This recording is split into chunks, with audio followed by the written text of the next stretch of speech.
Haleluya, haleluya, Yesu nashimwe cyane, ndabaramukije mu izina ry'umukunzi wacu Yesu Kristo. Mwiriwe neza, nizere ko muri amahoro. Uwiteka Imana rero ahimbazwe. Shimiye Imana yabarinze nanjye ikandinda, nkaba ngeze aya masaha, nkaba ngarutse imbere yanyu kugira ngo tubashe kuganira ijambo ry'Imana.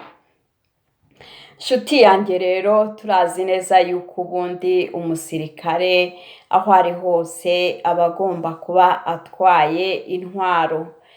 Imana itugirire neza, nawe nkwifurije yuko ndazi ko uri umusirikare wa Yesu Kristo. Biragusaba rero gutwara intwaro z'uburyo bwose. Reka rero dusome ijambo ry'Imana dusanga mu gitabo cy'Abefeso ibice 6 n'umurongo waho wa 17. Haravuga ngo mwakire agakiza kabe ingofero, mwakire inkota y'umwuka, ari ryo jambo ry'Imana. Musengeshe umwuka iteka mu buryo bwose bwo gusenga no kwinginga, kandi kubw'ibyo mugumye rwose kuba maso, musabire abera bose. Yesu atugirire neza cyane. Haleluya, haleluya.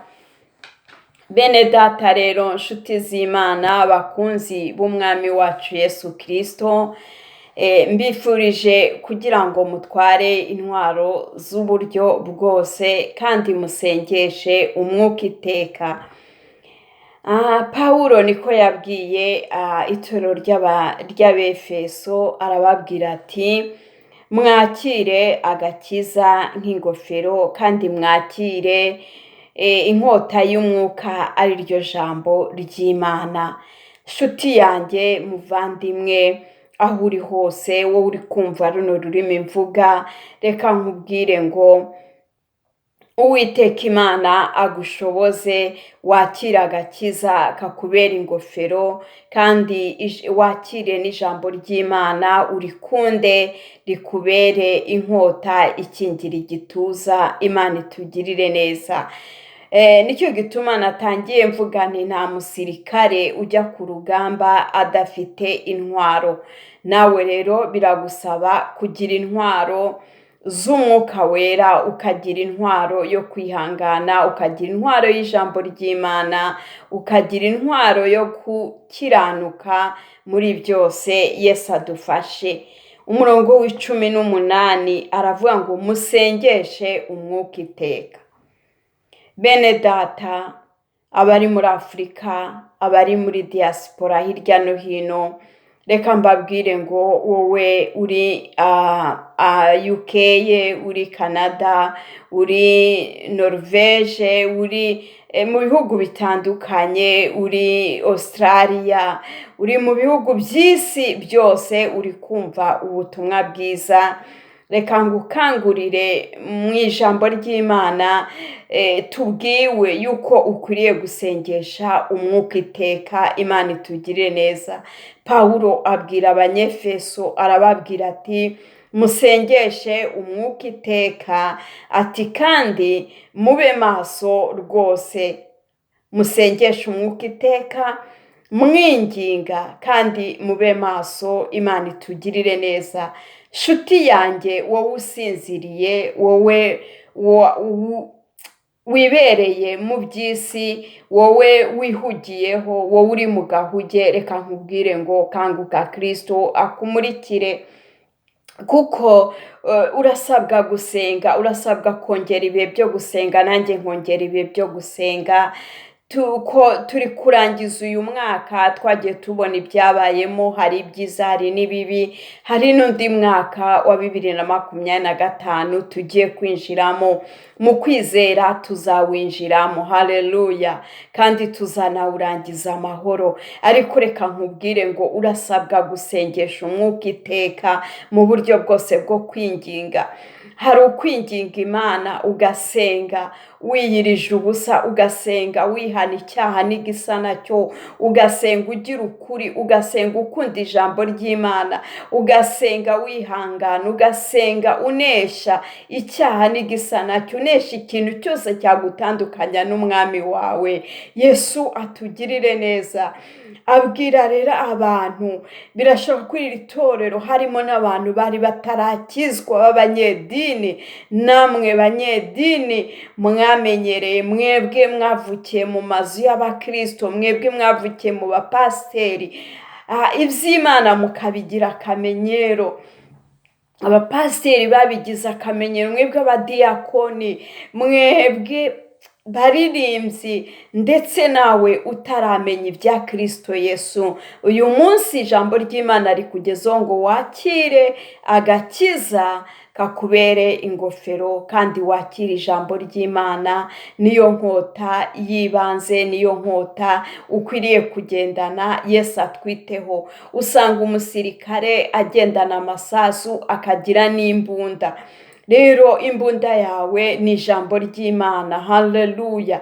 Yesu atugirire neza. Va mu bitotsi, Imana itwiteho. Va mu bitotsi, urashakisha iby'isi ariko kandi iby'umwuka bikubanye bike. Imana itugirire neza, birakendereye. Imana itwiteho. Rero nuko umukozi w'Imana arangije abwira iri torero, araribwira ati mukwiriye gusengana umwuka iteka.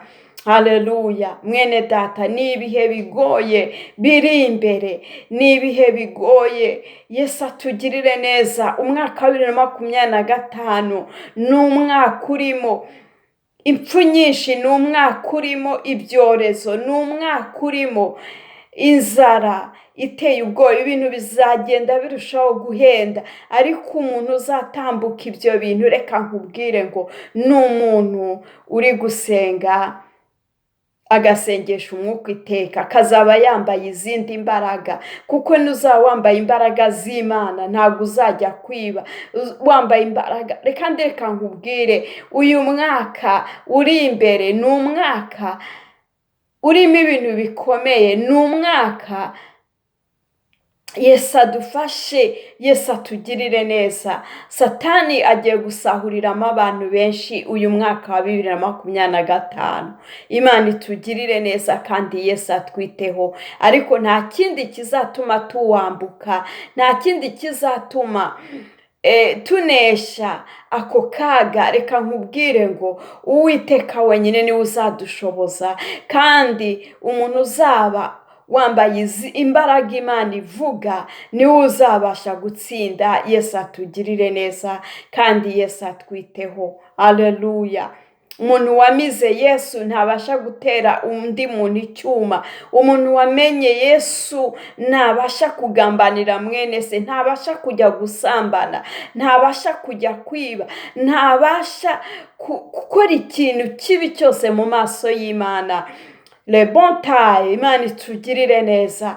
Urasabwa rero kugira ngo utware intwaro z'umwuka kandi usengeshe umwuka iteka. Haleluya. Ukunda ijambo ry'Imana.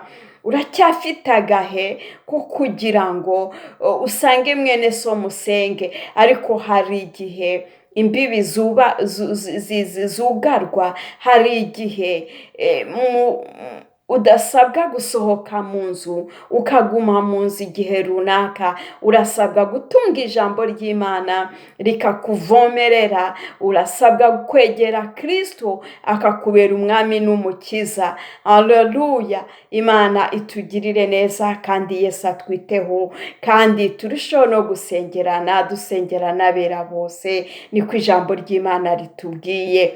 Imana rero ibagirire neza. Yesu abafashe kandi Yesu abiteho. Umwami Imana akomeze kubarinda. Ndabakunda. Amen.